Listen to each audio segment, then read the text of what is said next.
मैं भारत, मैं इंडिया, मैं हिंदुस्तान भी हूं। मेरी धरती बहुत महान है। मैं अपनी नदियों की तरह पावन हूं। मैं एक विशाल लोकतंत्र हूं। बहुत तेजी से बढ़ती अर्थव्यवस्था हूं। पर देखो, मेरी गरिमा पे ये कैसा दाग लगा है। कई बार हकीकत बहुत कड़वी होती है और ये हमारे मुल्क की एक ऐसी कड़वी हकीकत है जो साल 2022 में सामने आई। काली दुनिया की एक ऐसी कहानी जो आज से पहले न कभी देखी गई न सुनी गई।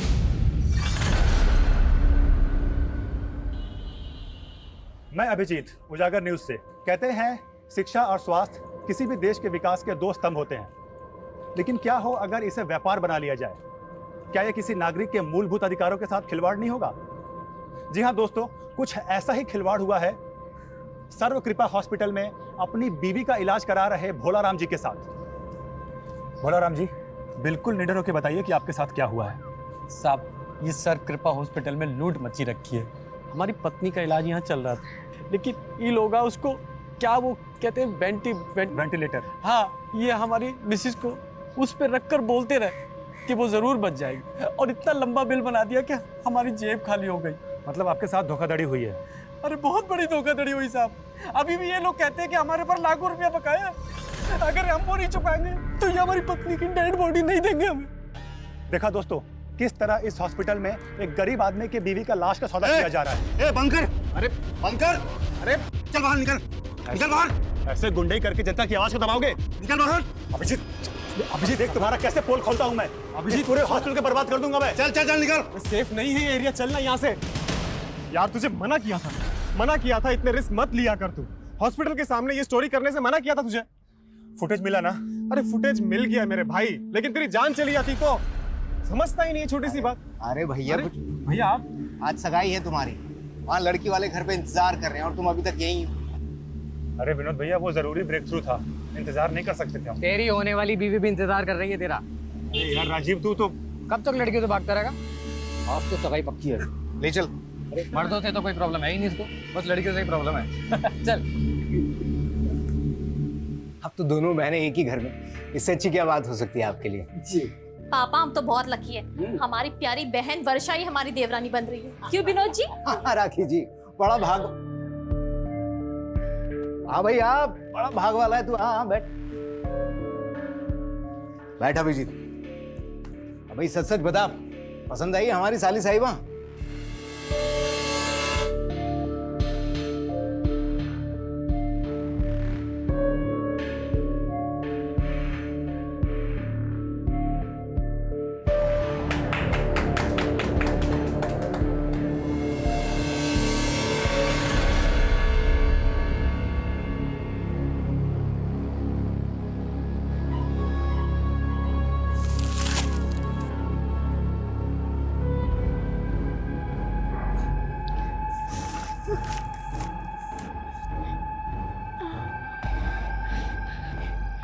आंटी, हम ये कहाँ हैं? हमें हमारे घर जाना है। आप छोड़ दोगे हमें हमारे घर? हमारे पापा ढूंढ रहे होंगे हमें। आप छोड़ दो हमें, हमें हमारे पापा के पास जाना है।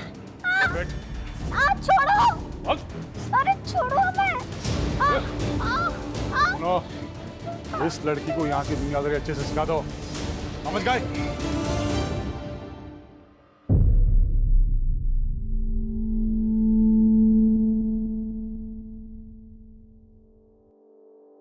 हम 136 हैं और ये हमारी माँ 135।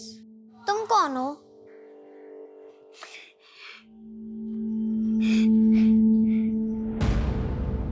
अच्छा, 172। क्या तुम हमारी दोस्त बनोगी? हम 172 नहीं है, हम मिनी है। हमें हमारे पापा के पास जाना है।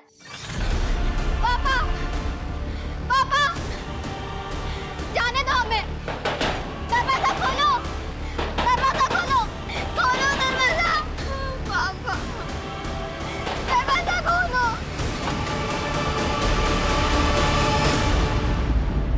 माँ, हमको लगता है कि हमें शादी वादी के लिए नहीं बने।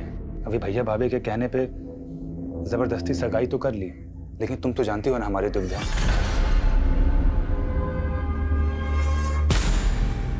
माँ, हम इस दुनिया को एक सच बताना चाहते हैं और वो सच है। हे, तुम क्या कर रहे हो यहाँ पर? नहीं, वो आपकी मम्मी के खाने का टाइम हो गया है ना, इसीलिए आए थे। वहां हम आते हैं।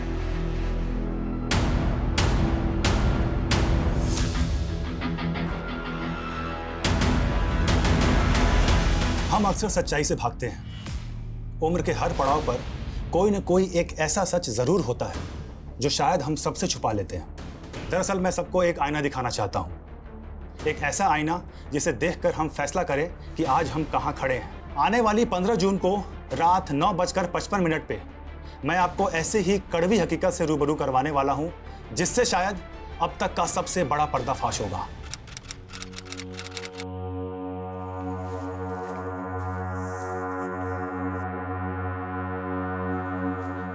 अरे अभिजीत पता नहीं कहाँ रह गया। अरे विनोद भैया, क्या हो गया ये? अरे कुछ नहीं, थोड़ा चक्कर खा के गिर गए थे। अरे बाप रे। अच्छा ये बताइए, अभिजीत को देखा आपने? हमें नहीं मालूम। भाभी भैया, आज 15 तारीख है, 15 जून रात को 9:55 पे वो आज मेरे साथ लाइव आने वाला था, वहां पे किसी चीज का खुलासा करने वाला था। फोन भी नहीं लग रहा है यार उसका, पता नहीं कहाँ रह गया है।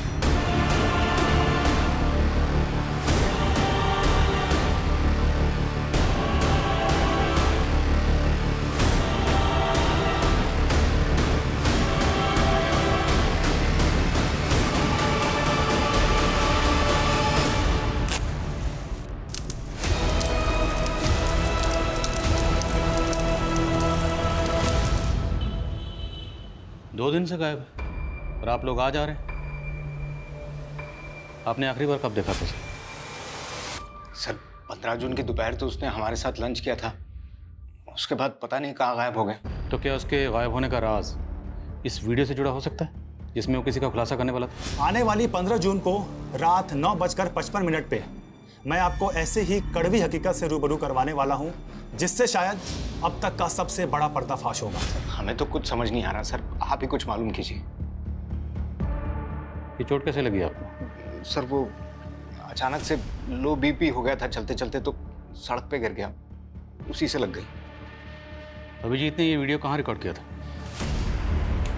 सर अभिजीत ने 1 साल पहले ही सोशल मीडिया पे उजागर न्यूज़ नाम से एक चैनल खोला था। उसके लाखों में फॉलोअर्स हैं और उसके 15 जून के खुलासे वाले वीडियो इन्विटेशन को भी लाखों हिट्स मिले।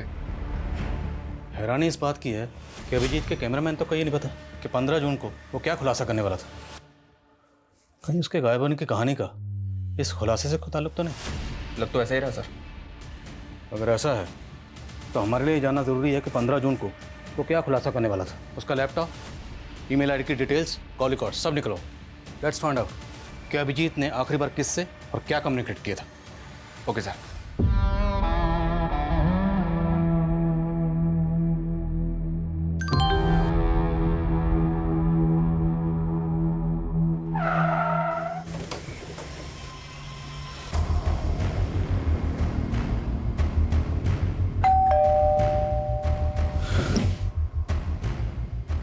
जी हमें वर्षा जी से बात करनी है।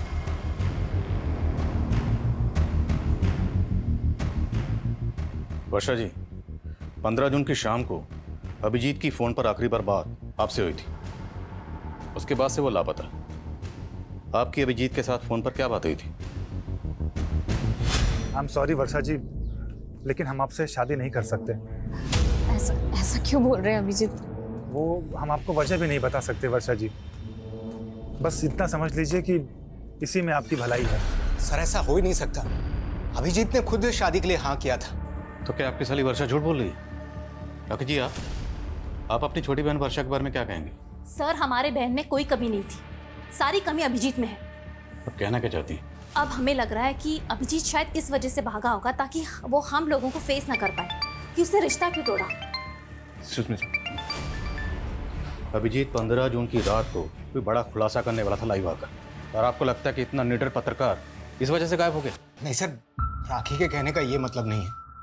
दरअसल हम लोगों को भी ये सुनकर बहुत धक्का लगा कि अभिजीत ये रिश्ता तोड़ना चाहता था। Sir 1 minute.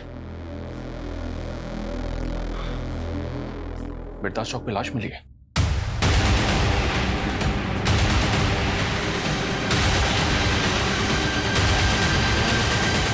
आइए सर। सर लाश बुरी तरह से जली हुई है, चेहरा भी पहचान पाना मुश्किल है, लेकिन उसकी कदकाठी अभिजीत की कदकाठी से मैच कर रही है। तो तुम्हें ऐसा लग रहा है कि अभिजीत की बॉडी है? सर अभिजीत का फोन मिर्दास चौक पे ही बंद हुआ था, उसकी फैमिली से शिनाख्त करवा के देखे क्या? सर ये क्या दिखा रहे हैं सर? देखिए, हम मानते हैं कि बॉडी बुरी तरह से जली हुई है, पर हमारे लिए बॉडी की शिनाख्त करवाना बहुत ज़रूरी है। पर हमें इनकी बॉडी से ये चेन और ये अंगूठी मिली। ये अंगूठी तो अभिजीत की सगाई की अंगूठी है सर, और ये चेन भी अभिजीत की है सर। ये टैटू भी अभिजीत की कलाई पे ही था।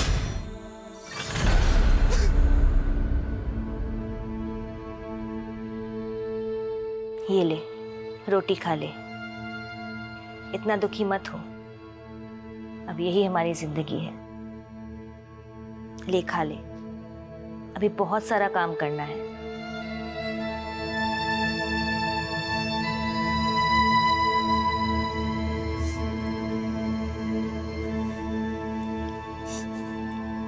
चलो अच्छा है, कम से कम आज तुम कुछ खा तो रही हो।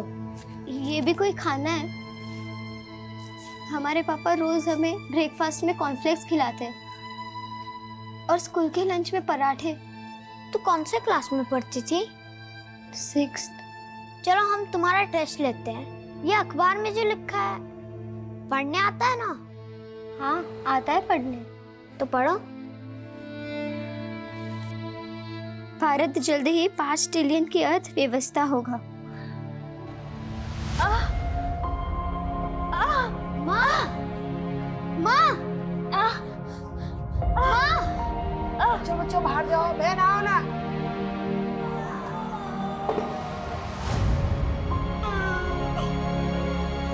हमारा नया दोस्त आ गया।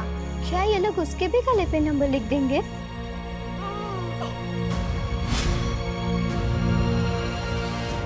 सर पीएम रिपोर्ट के हिसाब से पहले अभिजीत को बुरी तरह से पीटा गया, उसके बाद उसको जिंदा जला दिया गया। लेकिन सर किलर ने ऐसा क्यों किया? इसलिए कि उसको आइडेंटिफाई नहीं किया जा सके। अगर ऐसा था तो फिर अभिजीत की बॉडी पर उसकी चेन और अंगूठी इंटैक्ट क्यों थी? यहाँ तक कि उसके बाजू पे जो टैटू था वो भी उसके भाई ने आइडेंटिफाई की। पहचान मिटाने की कोई कोशिश नहीं की गई। किलर ने अभिजीत को जिंदा जला दिया सर। ऐसा लग रहा है जैसे किलर की अभिजीत के साथ कोई गहरी रंजिश थी। अभिजीत के लैपटॉप से क्लू मिला? साइबर टीम अभिजीत के लैपटॉप और मोबाइल का डेटा रिकवर करी है सर। लेकिन सर अभिजीत का फोन पिछले कई दिनों से अतुल नगर में काफी एक्टिव था। अतुल नगर में कहाँ जाता था ये तो नहीं पता, लेकिन अतुल नगर में जितने भी सीसीटीवी हैं सबकी फुटेज मंगा रहा हूँ। और अभिजीत का कैमरामैन प्रथमेश, उसने कुछ बताया? नहीं सर, उसे इस बारे में कुछ नहीं पता।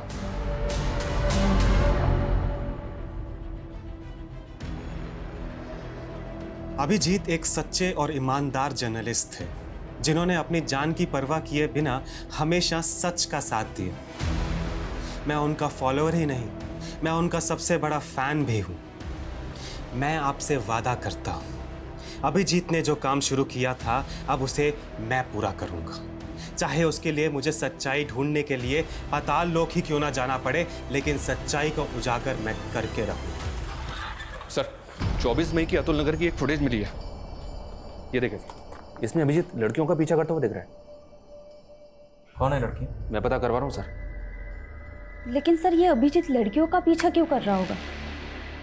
मेरा मतलब एक तरफ इसकी मंगेतर का कहना है कि ये उससे शादी नहीं करना चाहता था और दूसरी तरफ इन लड़कियों के पीछे। सर कहीं कोई अफेयर का तो चक्कर नहीं? तो ये चक्कर क्या है ये तो इन लड़कियों से मिलने के बाद ही पता चलेगा। आंटी वो अभिजीत जी आप। पुष्पा,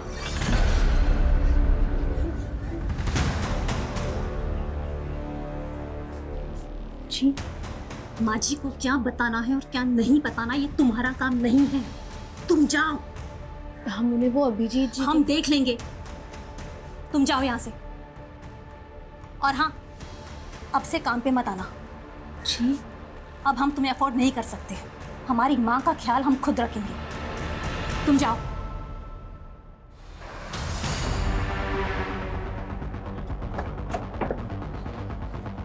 अभिजीत जिन दो लड़कियों का पीछा करते हुए देखा था वो दोनों लड़कियां इसी घर में किराए पे रहती थी सर, और ये इस घर के मकान मालिक हैं।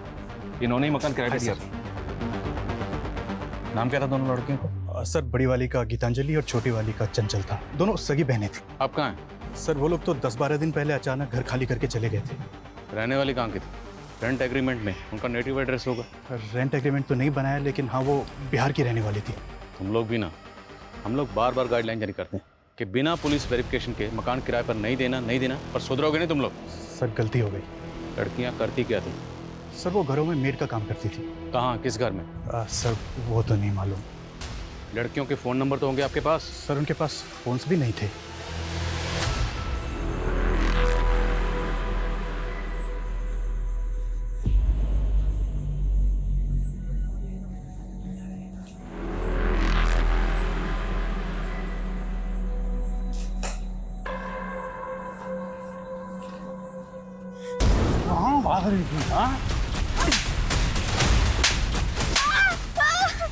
अभी तो तुझे जिंदा छोड़ रहा हूँ, अगर दोबारा भागने की कोशिश की वो हाल करूंगा ना कि जिंदगी भर रहेगी तू।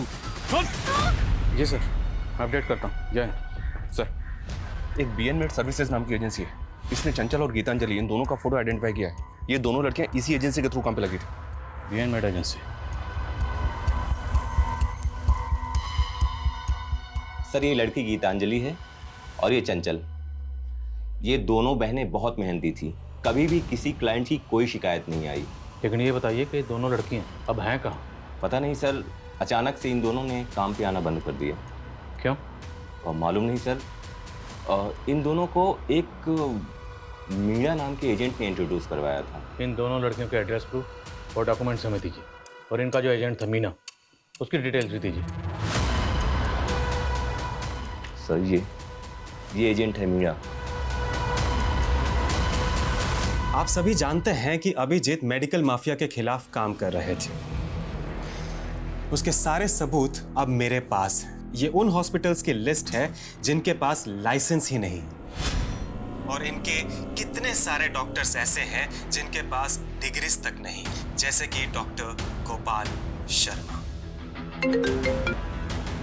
हेलो डॉक्टर गोपाल, जो वीडियो मैंने भेजा है तुमको, उसे मैं बहुत जल्दी अपलोड करने वाला हूँ। तुम चाहते क्या हो? सर, कहाँ है? चंचल और गीतांजलि, इन दोनों बहनों की आईडी फेक है। क्या? जी हाँ सर, और इन दोनों बहनों का जो एजेंट है मीणा, उसकी भी सारी डिटेल्स फेक निकली। अब इन तीनों का कुछ पता भी नहीं चल रहा है। अभिजीत इन दोनों लड़कियों का पीछा करते हुए देखा गया था। अभिजीत का कत्ल हो गया, और अभिजीत के कत्ल से ठीक एक हफ्ता पहले ये दोनों लड़कियां गायब हो गई। क्या इन दोनों लड़कियों और इस एजेंट मीना की अभिजीत के कत्ल में कोई इन्वॉल्वमेंट तो नहीं? लग तो मुझे भी ऐसा ही रहा सर, कोई ना कोई इन्वॉल्वमेंट तो होनी चाहिए। इन तीनों के लिए लुकआउट नोटिस जारी कर दिया। सर, अभिजीत की मंगेतर वर्षा के बारे में एक बात पता चली है। सर, उसकी पहले भी शादी हो चुकी है। What? जी सर, वर्षा का पहला पति कुणाल मर चुका है। सर, उसकी मौत संदिग्ध हालात में हुई थी। मतलब? 17 सितंबर 2021 को शोमिता चौक पे अपनी बाइक से जा रहा था। सर, वहाँ एक SUV गाड़ी ने उसकी बाइक को टक्कर मारी थी। पहले शोमिता चौक पुलिस इस केस को मर्डर केस मान के इन्वेस्टिगेट कर रही थी, लेकिन उस SUV गाड़ी का कहीं भी पता नहीं चला। इसीलिए उन्होंने इस केस को एक्सीडेंटल केस मान के क्लोज कर दिया। ये अभिजीत मर्डर केस भी कम चौंकाने वाला नहीं। अभिजीत को पहले बुरी तरह से टॉर्चर किया गया और फिर जिंदा जला दिया गया। और इन दोनों केसेस की कॉमन कड़ी है वर्षा। वर्षा जी, पहले आपकी शादी होती है कुणाल से, और वो बड़े ही फिल्मी अंदाज से मारा जाता है। उसके बाद आपकी सगाई होती है अभिजीत से, वो भी मारा गया है। अब ये महज इत्तेफाक है, इसके पीछे की कहानी कुछ और है। आप बेकार में हमारे बेटी को परेशान करके अपना वक्त बर्बाद कर रहे हैं। अब ये तो आने वाला वक्त ही बताएगा कि किसका वक्त बर्बाद होने वाला है। बस इतना याद रखिएगा, बिना हमारी इजाज़त के शहर छोड़ने की गलती मत करिएगा।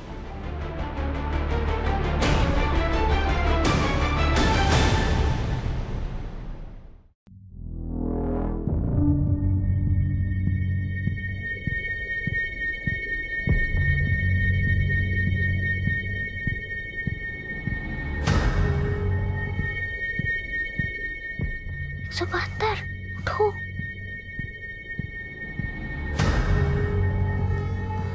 सुनो, हम लोग यहाँ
क्या तुम हमारी दोस्त बनोगी?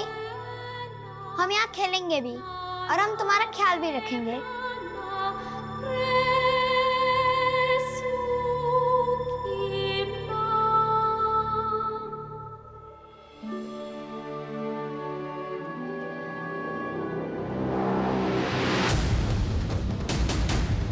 सर,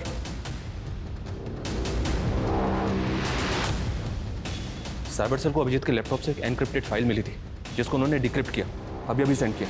क्या इस फाइल में? ये देखिए सर।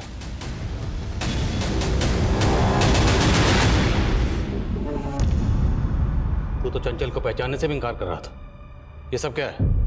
सर, चंचल हमारे यहाँ काम करती थी।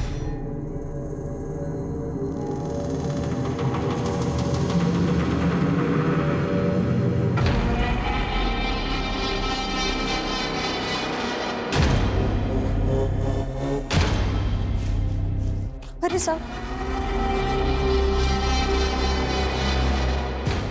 सुन, ये जो तेरे पीठ के पीछे निशान है, ये क्या है जो तू छिपाती फिरती है?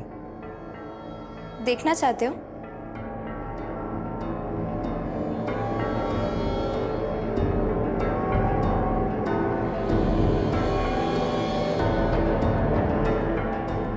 सर, पहले उसने ही हमें संबंध रखने के लिए उकसाया और हमारे वीडियोस फोटोज निकाल लिए। सर, हम उसे पैसे दे दे के थक गए थे, लेकिन उसका लालच बढ़ता ही चला जा रहा था। मजबूर होकर हमने सब बात अभिजीत को बता दी। उसने हमें प्रॉमिस किया कि वो हमारी मदद करेगा। कहानी अच्छी है, लेकिन सिर्फ कहानी, यह हकीकत नहीं है। हकीकत मैं बताता हूँ कि अभिजीत को पता चल गया था कि तुम उस लड़की की मजबूरी का फ़ायदा उठाकर उसको ब्लैकमेल कर रहे हो, उसका रेप कर रहे हो। इसलिए अभिजीत उस लड़की की मदद कर रहा था और तुमने अभिजीत को रास्ते से हटवा दिया। नहीं सर, ऐसा कुछ भी नहीं हुआ सर। शर्मा, ये ऐसे नहीं समझ रहा, जरा समझाओ इसको अच्छी तरीके से। सर, गीतांजलि, चंचल और मीणा, ये तीनों अभी भी ट्रेस नहीं हो पा रहे हैं और राजीव भी इस बात को एक्सेप्ट नहीं कर रहा है कि उसने लड़कियों के साथ कुछ किया है। लेकिन हाँ सर, वर्षा को इन्वेस्टिगेट करते हुए पता चला कि उसके हाथ भी साफ नहीं है। दरअसल कुणाल की मां को अभी भी इस बात का शक है कि वर्षा ने इंश्योरेंस के पैसे के लिए कुणाल को मरवा दिया।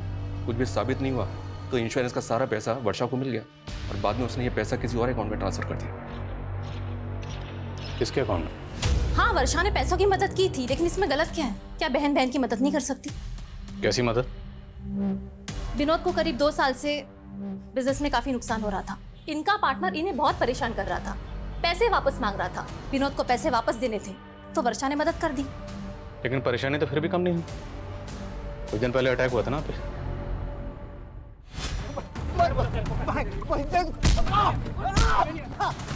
कल पैसे नहीं मिले ना, दूसरा तरफ से भी बुरा हालत होगा। उस दिन पुलिस स्टेशन में इस चोट के बारे में पूछा तो झूठ बोल दिया। सर, वो अचानक से लो बीपी हो गया था, चलते चलते तो सड़क पे गिर गया। लेकिन इन सब बातों का अभिजीत के मर्डर से क्या लेना देना? लेना देना ना हो तो ही अच्छा है, वरना लेने के देने पड़ जाएंगे। एक बात बताओ, तुमने उत्तम को पैसा तो दे दिया था ना? अब तुम भी हम पे शक कर रहे हो। अरे अगर तुमने पैसा चुका दिया था तो लोगों ने हम पे हमला ही क्यों किया? उसी के कारण जो तुमने पुलिस को बताया है। छोटा मोटा पैसा नहीं है ये, और अब तक कर्जा चुकता नहीं हुआ है। इतने के लिए लोग जान ले लेते हैं। शुक्र करो तुम अब तक जिंदा हो।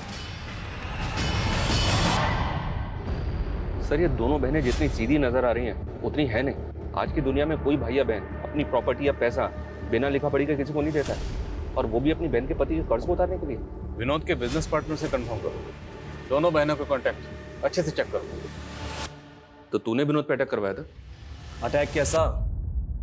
आपको कोई गलतफहमी हुई है, और उसने कुछ पैसे लौटा भी दिए थे हमें। लेकिन उधार तो काफी बाकी है ना बीबी।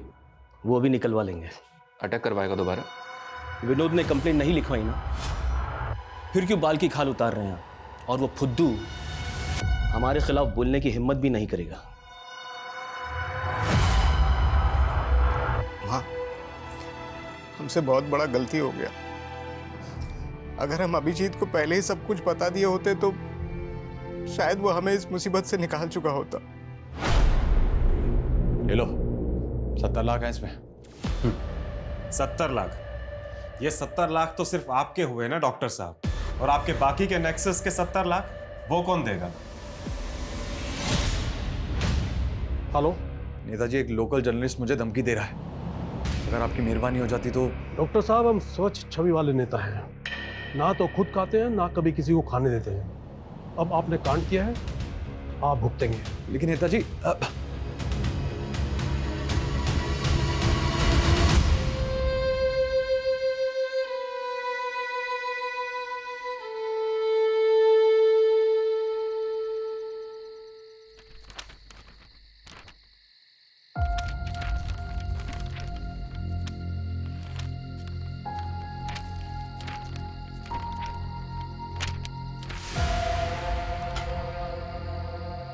कौन है? ये आवाज कैसी है? ये चुप सो जा, सोने दे, सो जा।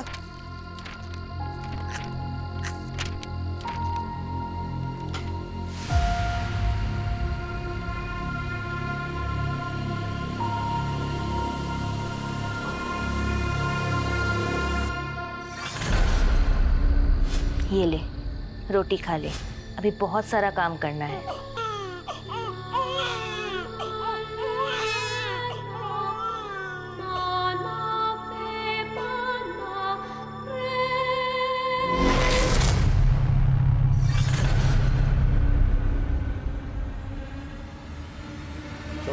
मैंने कुछ नहीं किया है।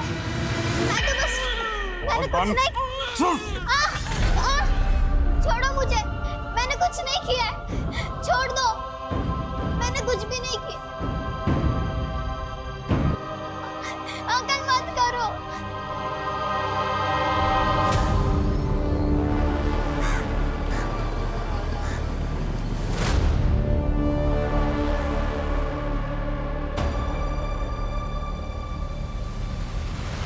हम थक गए हैं ये करते करते, अभी और कितने खून बहाने पड़ेंगे। ये हमारा तीसरा अबॉर्शन है। न जाने तुमसे शादी करने के लिए हमें अभी कितना और इंतजार करना होगा। हम जल्दी सब कुछ ठीक कर देंगे। सब हम कुणाल से शादी करने के पहले से ही एक दूसरे से प्यार करते हैं। और सर, हमें पता था कि वर्षा के पिताजी हमें कभी स्वीकार नहीं करेंगे। इसलिए पहले कुणाल और अब अभिजीत खत्म कर दिया। नहीं सर, हमने ऐसा कुछ नहीं किया है। 15 जून को अभिजीत की आखिरी बार फोन पे बात तुमसे हुई थी। जी सर, हमारी बात जरूर हुई थी, पर बात कुछ और हुई थी। इस पर एक और नई कहानी। एक्चुअली सर, हम आपसे झूठ बोल रहे थे। हम किसी और से प्यार करते हैं। अरे लेकिन वर्षा, ये सब तुम हमको सगाई से पहले बता सकती थी ना। हाँ अभिजीत, लेकिन हम क्या करते, हम मजबूर थे। अभिजीत, क्या आप एक फेवर कर सकते हैं? आप खुद ही पापा को कह दीजिए ना कि आप शादी नहीं करना चाहते। लेकिन अभिजीत माना नहीं। तुम दोनों को लगा कि तुम दोनों की पोल खोल देगा, इसलिए तुम दोनों ने उसकी जान ले ली। वैसे तुम्हारे लिए किसी मासूम की जान लेना कोई बड़ी बात नहीं। 3 अबॉर्शन तो पहले ही करा चुके हो, और तुम अपनी बहन राखी को किस बात के पैसे दे रही थी? सर, उसको हमारे अफेयर के बारे में पता चल गया था। बोली कि अगर हमने उसे पैसे नहीं दिए तो वो हम दोनों को फंसा देगी। सरासर झूठ बोल रही है वो सर। अगर उसकी करतूतों के बारे में पता होता तो उसकी जान ले लेते। हमने सिर्फ विनोद का कर्जा उतारने के लिए उससे पैसे लिए थे और कुछ भी नहीं था। तो आप कहना चाहती हैं कि आपकी बहन और उसके आशिक ने मिलकर अभिजीत को मार दिया? उनकी बात वो जाने सर, हमने कुछ नहीं किया। क्या जोड़ी है दोनों बहनों की? छोटी वाली बड़ी पे इल्जाम लगा रही है और बड़े वाली छोटी पे। कोई बात नहीं, वक्त आने पर सब पता चल जाएगा किसकी कहानी सच्ची है, किसकी झूठी।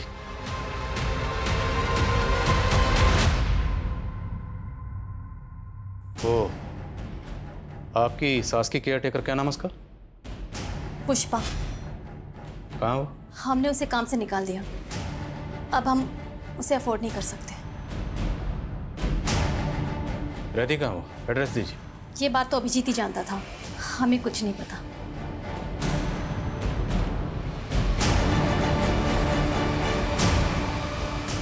सर कहीं ये राखी पुष्पा को लेकर भी तो हमसे कुछ नहीं छुपा रही है। हो सकता है कि इसी ने पुष्पा को जानबूझ के गायब कर दिया क्योंकि वो कोई राज जानती थी।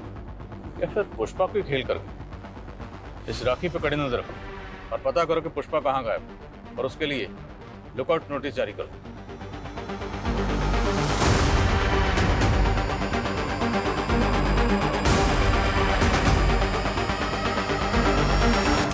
सर छत्तीसगढ़ पुलिस से पुष्पा के बारे में एक इन्फॉर्मेशन मिली है। पुष्पा एक बागी ग्रुप की मेंबर है और कई सालों से वांटेड है।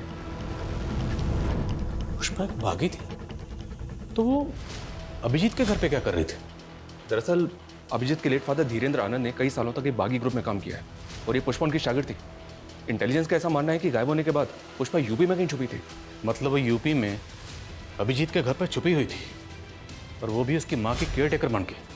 अभिजीत उसको लेकर आया, उसकी मदद कर रहा था। और सवाल ये है कि अभिजीत एक बागी की मदद क्यों कर रहा था? कि अभिजीत खुद एक बागी था? चेक करो सब जगह चेक करो।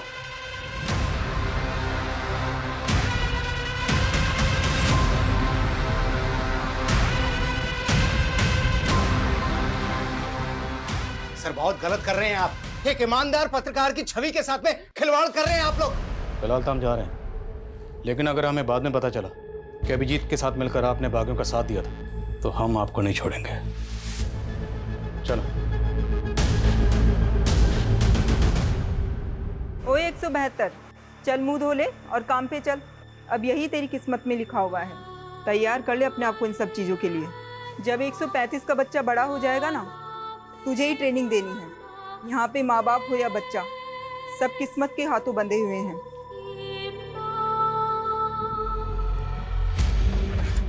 हो सकता है ये अभिजीत भी अपने फादर की तरह बागी है। ये और पुष्पा दोनों किसी सीक्रेट मिशन पर थे। जैसे ही मिशन पूरा हुआ, अभिजीत ने अपनी मौत का ड्रामा रचा। उसके बाद वो और पुष्पा दोनों गायब हो गए। और इस बात के पूरे चांसेस हैं कि अभिजीत के घर वाले भी उनके इस मिशन में शामिल हों, क्योंकि अभिजीत की बॉडी पूरी तरह से जल चुकी थी।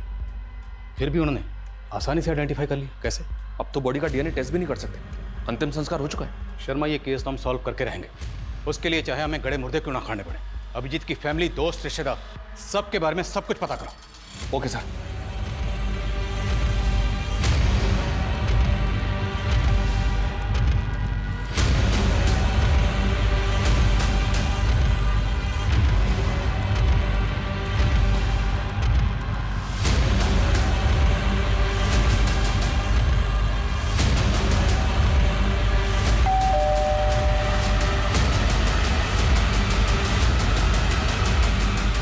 सर इतना सारा कैश? सर ये मेरा कैश नहीं है सर। तो किसका? सर ये तो अभिजीत का है। अभिजीत के लिए फंड इकट्ठा कर रहा है। आखिर ये अभिजीत करना क्या चाहता है? अभिजीत? सर उसका तो मर्डर हो गया ना। सर अभी बोल रहा है अभिजीत का कैश। सर ये उसी की ईमानदारी का मोल है जो हम बेईमानी से कमा रहे हैं। मैं, राखी और उत्तम साथ में मिलकर के ये काम कर रहे हैं सर। तुम्हारी छोटी बहन वर्षा का नीरज से अफेयर और तुम्हारा अपने पति के बिजनेस पार्टनर उत्तम से अफेयर। अति उत्तम। सर हमारा कोई अफेयर नहीं है। हमने सोचा था कि विनोद उत्तम के साथ बिजनेस करके सेटल हो जाएगा, लेकिन आलसी घाटा करके बैठ गया। ओ मैडम, यहाँ मैं मुनाफा या घाटा जानने के लिए नहीं बैठा हूँ। तुम तीनों ये बताओ कि अभिजीत को क्यों मारा? सर हमने अभिजीत को नहीं मारा है, बल्कि उसकी मौत का फायदा उठा करके हमने सिर्फ डॉक्टर गोपाल शर्मा से पैसे ठगे थे। सर प्रथमेश ने हमें बताया था अभिजीत के मेडिकल स्कैम खुलासे के बारे में, तो हमने उत्तम की ताकत का इस्तेमाल किया ताकि कोई डॉक्टर हमें परेशान करे तो उत्तम संभाल लेगा। तो 15 जून की रात को अभिजीत यही खुलासा करने वाला था? नहीं सर, वो तो सच में उसने हमसे सीक्रेट रखा था। वो कुछ और बात थी और उसी की वजह से उसकी जान गई है सर। तुम तीनों को तब तक तोड़ेंगे जब तक सच नहीं कबूलोगे। नीलम, तोड़ो। डॉक्टर गोपाल की कुंडली निकलवा। पूरे चांसेस है कि 15 जून को अभिजीत जो खुलासा करने वाला था वो उसी डॉक्टर के खिलाफ हो। हेलो, क्या आप मुझे डिटेल्स मिल कीजिए।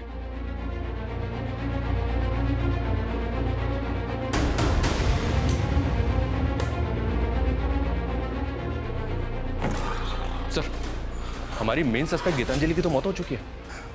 गीतांजलि मर चुकी है? जी हाँ सर, ये देखिए, कानपुर पुलिस ने उसकी बॉडी को रिकवर किया था। कोई बॉडी क्लेम करने के लिए नहीं आया तो उसका अंतिम संस्कार कर दिया। चौंकाने वाली बात यह सर कि गीतांजलि की कलाई पे बिल्कुल वैसा ही टैटू था जैसा अभिजीत की कलाई पे था। ये देखिए सर, अभिजीत के टैटू में 186 नंबर लिखा है और गीतांजलि के टैटू में 81 नंबर लिखा है।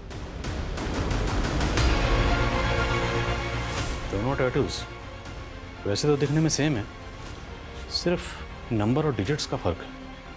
क्या ये कोई सीरियल नंबर हो सकता है? और इन टैटूज का हमारे सस्पेक्ट्स में से और कैसे कनेक्शन हो सकता है? राजीव, वर्षा, नीरज, राखी, प्रथमेश, उत्तम या फिर पुष्पा? अभिजीत और गीतांजलि के बीच का कॉमन कनेक्शन है राजीव, लेकिन सर राजीव का तो कहना है कि वो इन टैटूज के बारे में कुछ नहीं जानता। पर अभिजीत की कलाई पर वैसा ही टैटू क्यों है जैसा कि गीतांजलि की कलाई पर है? गीतांजलि की बहन चंचल से इसका पता चल सकता है।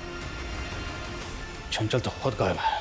खा लो दीदी, खाली पेट रहने से कुछ नहीं होता और हमें बहुत कुछ करना है। हमें निकलना है यहाँ से।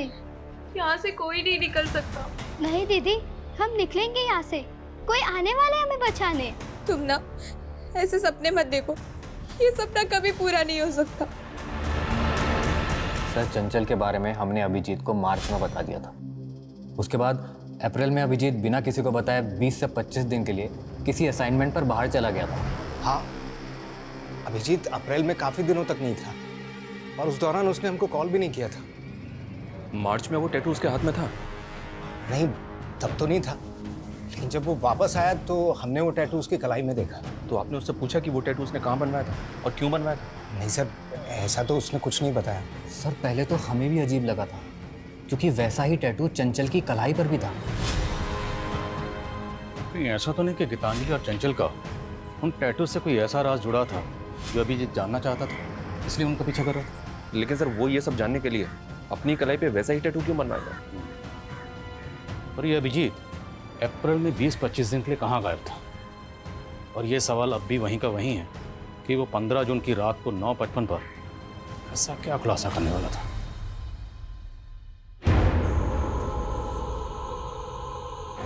देखो, हम जानते हैं चंचल और गीतांजलि के अलावा तुम लोगों के साथ यहाँ पर क्या हो रहा है। हम यहाँ की सच्चाई पता करने आए। आप हमें यहाँ से आजाद कर दोगे ना भैया? हाँ, लेकिन उसके पहले तुम्हें सब बताना होगा कि यहाँ पर हो क्या रहा है। मैं भारत, मैं इंडिया, मैं हिंदुस्तान भी हूँ। मेरी धरती बहुत महान है। मैं अपनी नदियों की तरह पावन हूँ। मैं एक विशाल लोकतंत्र हूँ, बहुत तेजी से बढ़ती अर्थव्यवस्था हूँ। पर देखो, मेरी गरिमा पे ये कैसा दाग लगा है। ये कैसा दाग लगा है? ये दाग हम सबको मिलकर धोना है। और ये फोल्डर बनाया गया 14 जून को। ना हो, ये जो 15 जून को खुलासा करने वाला था, ये लाइन्स उसकी उसी स्पीच का हिस्सा है। लेकिन सर इसका तो कोई क्लू ही नहीं मिल रहा है कि ये खुलासा क्या था, किसका था और किसके लिए था। हमारा देश महान है भैया और हम भी आजाद होंगे। बस आप जल्द से हमें लेने आ जाओ। हम आपका वेट कर रहे हैं। हमारे पास एक ऐसी चाबी है जिससे सारे ताले खुल सकते हैं, और वो एजेंट मीना। क्योंकि गीतांजलि और चंचल को डोमेस्टिक एजेंसी के लिए वही लेकर आया था। शर्मा, ढूंढो उसे। खबरों को काम पे लगाओ। जेलों में जितने भी कैदी हैं उनके बारे में पता करो। तुम्हें जो करना है करो, लेकिन किसी भी सूरत में मुझे एजेंट मीना चाहिए। Okay sir.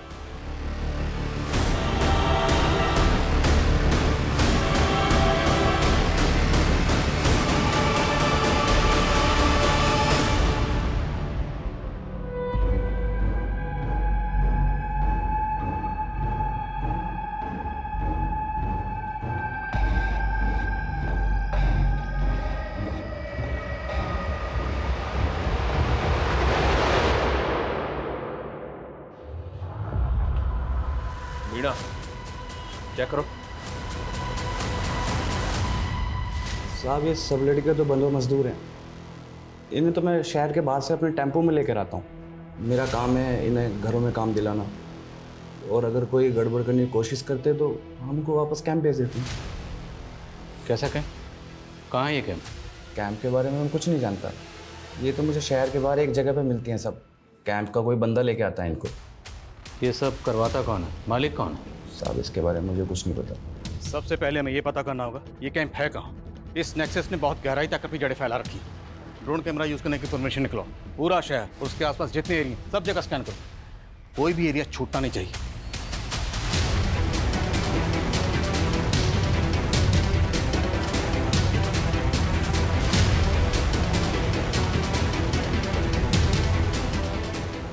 ड्रोन कैमरास के फुटेज में ये 3 जगह सस्पिशियस लग रही हैं। इनकी डिटेल्स निकलवाइए सर। और इन 3 में से एक जगह ऐसी है जहाँ लोगों के मूवमेंट बहुत ज़्यादा सस्पिशियस है। यहीं टारगेट करेंगे। पूरी फोर्स के साथ धावा बोलेंगे।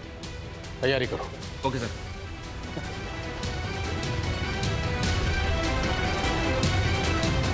पुलिस!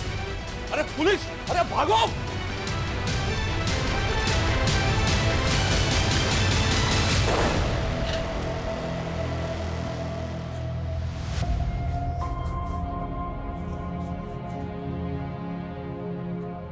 डरो मत, हम लोग आप लोगों को बचाने आए हैं। आपको अभिजीत भैया ने भेजा है ना? वो बोलते थे हम जरूर आजाद होंगे। हाँ बेटा, हमें अभिजीत भैया नहीं भेजा। अभिजीत भैया कहाँ है? उन्होंने कहा था हम उनके साथ टीवी पे आके जय हिंद बोलेंगे। बेटा, मुझे अभिजीत भैया नहीं भेजा है आप सबको लाने के लिए। और उन्होंने कहा जब मैं आपसे मिलूं तो आपसे बोलूं कि आप जोर से जय हिंद बोलें। जय हिंद। जय हिंद। तुम लोगों को बंधुआ बनाकर उन पर जुल्म करते थे। कब से चला ये सब? साहब काफ़ी टाइम से हमारे लोग हर शहर में फैले हुए साहब। अगर हमें कोई अनाथ या कोई मजबूर मिलता था हम इन्हें अपना कैंप में लेके आते साहब। और हम बच्चे लोग को भी किडनैप करके लेके आते साहब। अब ये बताओ कैंप में उनसे करवाते क्या थे? साहब हम उन्हें बड़ी बड़ी कंपनी, मिल और इनकी भट्टी में लगा देते साहब। इनमें से कुछ मर भी जाते थे साहब। इसलिए हम नए लोगों को फंसाते रहते थे साहब। और अगर कोई अच्छी लड़की रहती थी तो उन्हें हमें घर में काम पे लगाते थे साहब। जैसे गीतांजलि और उसकी बहन चंचल, है ना?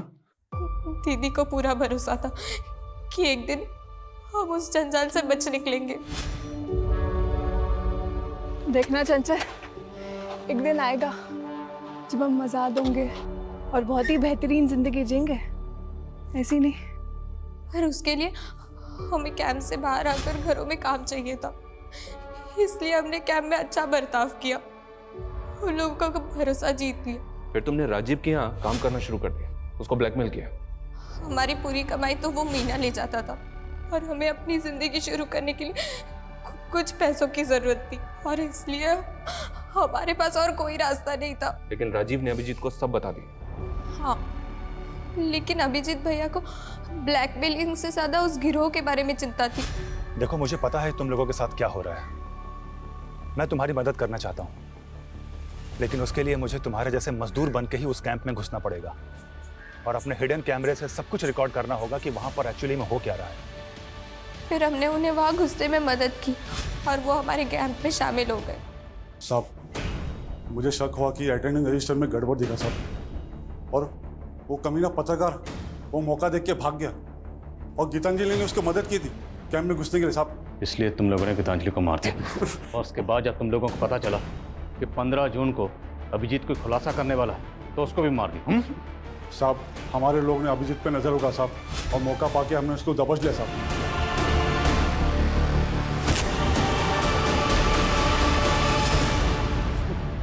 बोल, अपने बाप का नाम बोल।